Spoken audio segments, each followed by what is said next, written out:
The story of Britain is inseparable from the sea, a barrier for centuries until the late 8th century, when it became a highway for a new kind of visitor. Viking longships, sleek and swift, arrived from Scandinavia, Norway, Denmark, Sweden. We call them Vikings, not just raiders, but skilled sailors, traders, and explorers, forged by a harsh homeland. Forget the horned helmets. These were master shipbuilders, able to strike anywhere, vanishing as quickly as they came.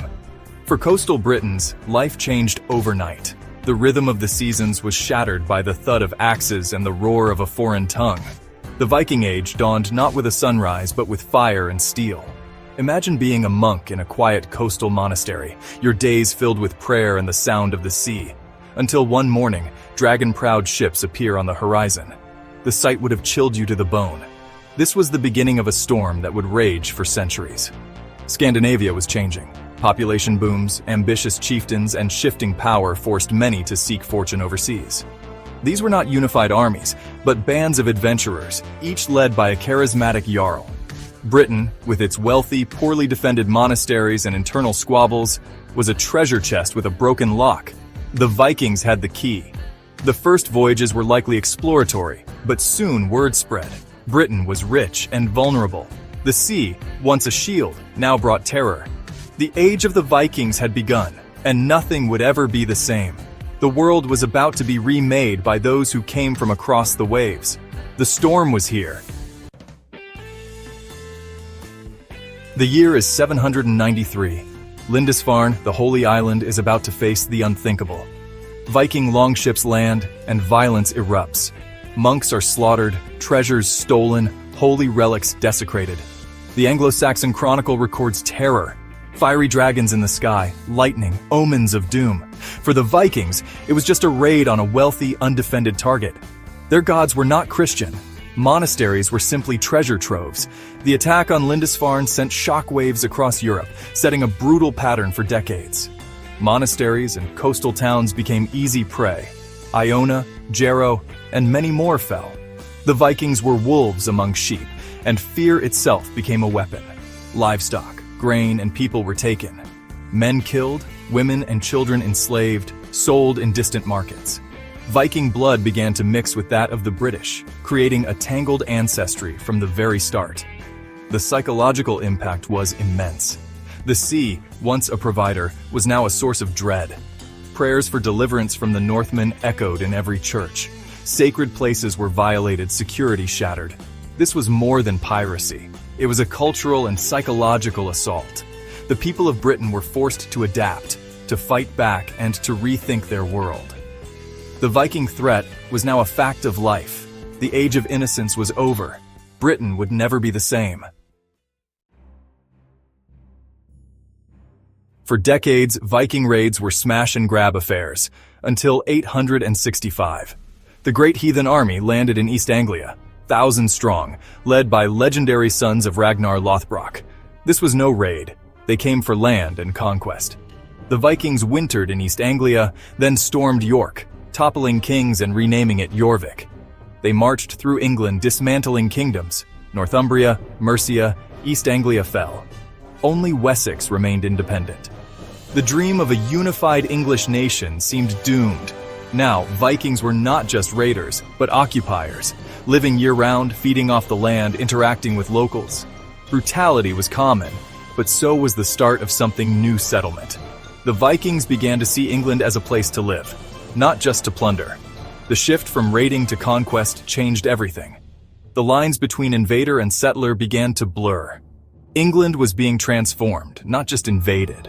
The future would be shaped by those who stayed. The roots of a new society were being planted. The Great Heathen Army seemed unstoppable until Wessex, led by Alfred, stood firm. Young, scholarly, and plagued by ill health, Alfred became king in 871, inheriting a kingdom on the brink. He suffered defeats, even fleeing into the marshes of Somerset, but never gave up. In 878, Alfred rallied his forces and won a decisive victory at Edington, forcing the Vikings to surrender. The Viking leader Guthrum was baptized, with Alfred as godfather, a masterstroke of diplomacy. Alfred reorganized defenses, building fortified towns and a standing army. He was not just a warrior, but a nation builder. In the fires of war, Alfred forged the foundations of a unified England. His victory proved the Vikings could be beaten. Wessex survived, and so did the idea of England. The peace treaty with Guthrum marked a turning point. The Viking threat was contained, but not ended. Alfred's legacy was a kingdom ready to endure. England's future was now possible. Alfred's victory didn't expel the Vikings. It led to a divided England. The Danelaw was born Viking law in the north and east, Anglo-Saxon rule in the south and west. Vikings settled farming and trading, living alongside the Anglo-Saxons. Tension and integration went hand in hand. Place names like Grimsby and Derby reveal their presence. Old Norse words entered English. The Danelaw became a melting pot. Cultures merged, families intermarried. Children grew up with mixed heritage, in a world shaped by both traditions. The Viking presence was no longer just invasion, but transformation. The lines between English and Dane blurred. The Danelaw changed England forever. Two societies collided, then fused. A new Anglo-Scandinavian identity emerged. The story didn't end with Alfred. Another wave of Viking conquest came a century later. In 1016, Canute the Great, a Danish king, became ruler of all England. Canute ruled not as a foreign tyrant, but as a Christian king, respecting English laws and customs. He sent most of his army home, embraced the church, and brought peace and prosperity. England became the jewel of his North Sea empire. Trade flourished, and the country stabilized. Canute's reign showed how deeply Viking and English cultures had merged. The story of Canute commanding the tide was a lesson in humility, not arrogance.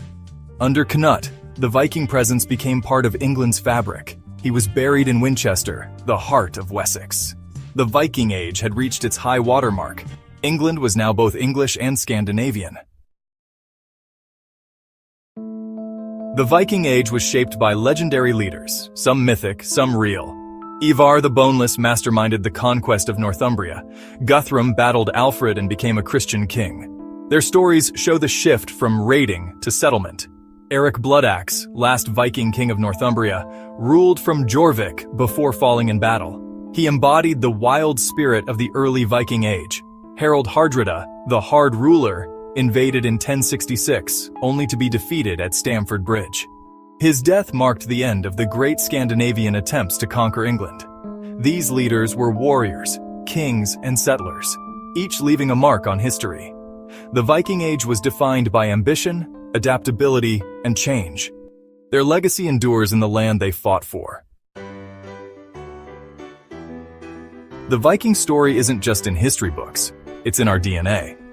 Modern genetic studies reveal strong Scandinavian ancestry, especially in former Danelaw regions and northern Scotland. The Vikings didn't just raid, they settled, married, and became part of local communities. Over generations, Viking and Anglo-Saxon bloodlines merged. Children grew up in hybrid cultures, speaking blended languages. DNA evidence confirms Britain is a tapestry of many peoples with a vibrant Viking thread. For millions, Viking ancestry is a living reality. The fierce invaders became ancestors. The Viking Age lives on in our genes, our language, and our landscape. Their legacy is part of who we are. What does Viking heritage mean for us now? It means our identity is richer and more complex than we imagine. The Vikings came as raiders, but stayed as farmers, craftsmen, and neighbors. Their story is one of transformation and integration. Britain has always been a melting pot. Celts, Romans, Anglo-Saxons, Vikings, and more. The Viking legacy shaped our language, laws, and spirit of adventure. Embracing this heritage means recognizing our history of diversity and resilience. The echoes of the Longship are still with us, in our words, our places, and our blood. Our Viking roots are a vital part of what makes us who we are. It's a legacy to explore, understand, and celebrate.